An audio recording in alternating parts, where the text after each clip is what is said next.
Monday, we agreed to get down to the need to get down to serious business. But before turning to the substance, I want to reiterate the 4 core principles that continue to guide the United Kingdom's approach. First, we continue to engage constructively as a full and responsible member state. Second, we continue to work hard and at pace. We had 98 civil servants here this week. Third, we negotiate for every nation and region of the United Kingdom.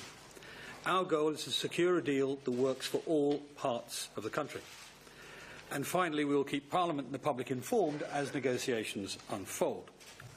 Which moves me on to the substance.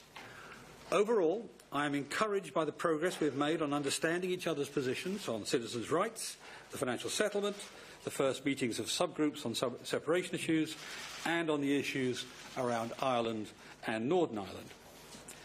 Since the first round of negotiations, the UK has published its approach to citizens' rights.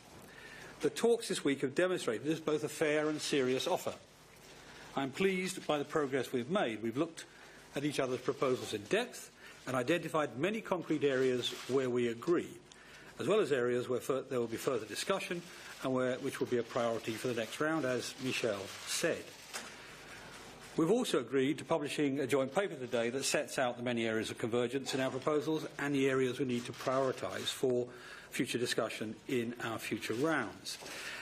Michel listed a number of the areas which require that future discussion, and I won't reiterate them. I'll add to them issues like voters' rights, postal workers, and, of course, as he said, the need for shared certainty. We agree on the need for certainty on the part of citizens both of the EU and the UK. We obviously have different views on how we achieve that.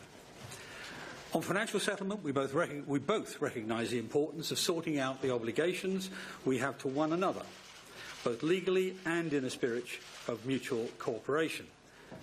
We've had robust but constructive talks this week. Clearly, there's a lot left to talk about and further work before we can resolve this. Ultimately, getting to a solution will require flexibility from both sides. But as Michel said, we shouldn't expect incremental progress in every round. On Ireland and Northern Ireland, our coordinators, because this is a discussion rather than a working group, our coordinators have had a good discussion. Both sides remain committed to the Good Friday Agreement, again as Michel said, and achieving a flexible and imaginative solutions to address unique circumstances around the border, and particularly on the north-south dimension of the agreement. And these include the mechanisms that we have discussed to preserve the common travel area and the rights associated with it. Rights laid down, of course, in a British Act of Parliament, as well as in part, at least in the Amsterdam Treaty.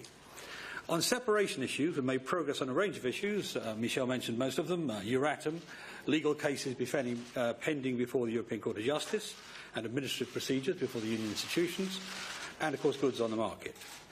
These discussions have laid important groundwork for progress in the next round. All in all, the second round of negotiations has given us a lot to be positive about. And they've also highlighted the need for both sides to demonstrate a dynamic and flexible approach in the way we approach these challenges. We've conducted this round constructively and at pace, and I hope this is a model we can continue going forward. To coin a phrase, Michel, the clock is ticking. That's true. I came here saying it was important that we now made progress, identifying the differences so that we could deal with them, and finding the similarities so that we could reinforce them. And this week, I think we've done just that. Thank you.